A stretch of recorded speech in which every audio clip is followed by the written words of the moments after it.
Welcome back to Morning Joe. Joining us now, former New York City Police Commissioner Bill Bratton. He is NBC News senior law enforcement analyst, and he's just back from the site of the Super Bowl in Minneapolis, where he's consulting with the city on security ahead of the game. Commissioner, always good to see you, sir. Good to be here. You've got your Patriots hat with you. You've already taken sides in this.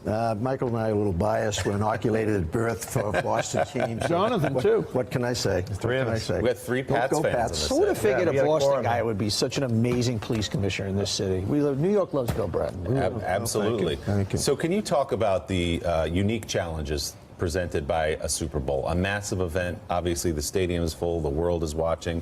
They say about 1 million people are in the city just to experience it. Eagles fans, Vikings fans are hanging around, Patriots fans Vikings as well. fans, a lot more Pat fans out there. How do you begin to secure an event like this? You begin several years ago, actually, 2 years ago, that they started planning for this. And there's three major elements to it. There's communications, the ability to all of them to communicate. 1 million people will be able to operate in their cell phone. There's the need for crowd management, crowd control if the crowds start getting out of hand. And then thirdly, there is the transportation issue, moving people around. And then actually there's a fourth, which is keeping people safe, whether it's from concerns of terrorism, which fortunately that has not been a major issue. On the communications side, that Verizon, which is the principal provider out there, has ensured that 1 million people will be able to snap their photos and do their Twitter, and that all the communications that are so essential are in place. The Minneapolis Police Department are going to work with 60 different police agencies, huge contingent of National Guard are everywhere out there for the crowd management flow. The transportation system, and that's something I talked to them specifically about. You remember at the Super Bowl here in 14 that I was in charge of in New York, at the stadium in New Jersey, at the end of the game, everybody rushed to get on those trains. Yeah. They had 3 and 4 hour delays. So we talked about that issue at Minneapolis, the surge at the end of the game for everybody trying to get out of there. And lastly, terrorism, fortunately, no specific threats identified at this time. And that's good news going into the game.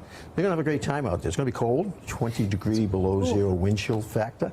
So they're actually setting up warming stations and buses to get people very quickly if they get too cold in those lines. So 60 different agencies involved in this, federal, state, local, intelligence gathering, intelligence operatives. Is there a central chain of command? How does that work? Yeah, it's very interesting that on game day, Kathy Lanier, former chief in Washington, now heads up security for NFL.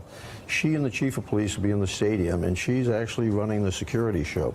Your guys are out there. NBC has got a large contingent of security people that effectively in terms of for the broadcasting of the game.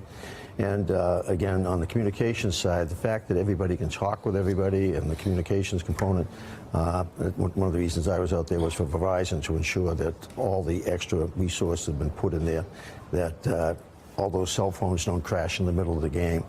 But the coordination between 60 police agencies, in New York I could do it all with just the NYPD, New Jersey State Police.